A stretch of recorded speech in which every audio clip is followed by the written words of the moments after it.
గత సంవత్సరం కాలం నుండి శాసనసభ ఎన్నికల ప్రచార పర్వం ప్రారంభమైన దగ్గర నుండి ఇప్పటికీ అసలు రియల్ ఎస్టేటు వ్యాపారం మొత్తం కుదేలైపోయింది.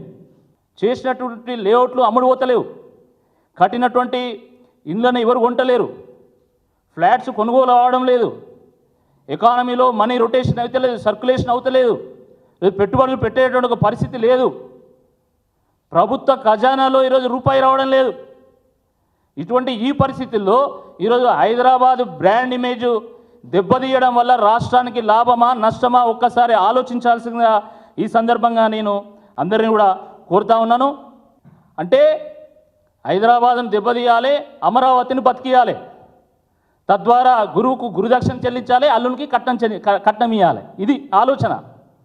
ఇంత దుర్మార్గం ఉంటుందా? అసలు ఏమన్నా ఆలోచన ఉన్నదా?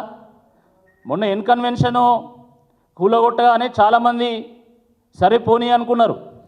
అక్కడెక్కడనో ఎఫ్టీఎల్లో ఏదో ఫామ్ హౌస్లు ఉన్నాయి, అక్కడ ఒకటి రెండు కూలగొడితే సరే అనుకున్నారు. కానీ ఈరోజు పేద ప్రజల మీదకి వస్తున్నది ఈ గవర్నమెంటు. అరే ఎఫ్టీఎల్లో ఉంటే అన్ని ప్రభుత్వ భూములా? చాలామందికి అర్థం కావడం లేదు. ఎఫ్టీఎల్లో ఉన్నంత మాత్రాన ఈ ప్రభుత్వ భూములు కావు. చెరువుల్లో 3 రకాల పట్టాలు ఉంటాయి. ఒకటి చెరువు పట్టా అంటే ప్రభుత్వ భూమి, తర్వాత ఏక్సాల్ పట్టా ఉంటుంది. ఏక్సాల్ పట్టా అంటే వర్షాకాలంలో మొత్తం నీళ్లు చేరుతాయి, వర్షాకాలం దాటిన తర్వాత నీళ్లు తగ్గిన తర్వాత ఒక పంట అందులో పండించుకుంటారు. అంటే ఒక పంట కోసం ఏక్సాల్ పట్టాను ప్రభుత్వమే రైతులకు ఇచ్చింది. చెరువు అవతల అనేక మందికి పక్కా పట్టాలు ఉంటాయి. చాలామంది రెడ్లకు, చాలామంది యాదవులకు, గౌడ్స్కు, వివిధ కులాలకు సంబంధించినటువంటి రైతులకు ఈరోజు చెరువు చుట్టూ భూములు ఉన్నాయి.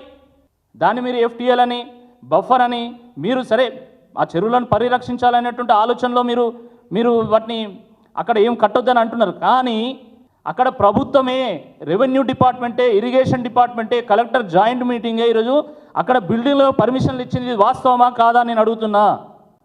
మరి మీరే పర్మిషన్ ఇచ్చి మీరే కూలిస్తే అంటే ఏమనాలి? అంటే ప్రభుత్వం అంటే కొనసాగింపుగా ఉండదా?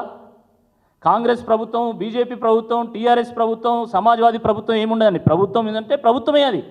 Government is a continuous process. The parties May change but the government is a continuous process. కాబట్టి దాన్ని అర్థం చేసుకోవాలా.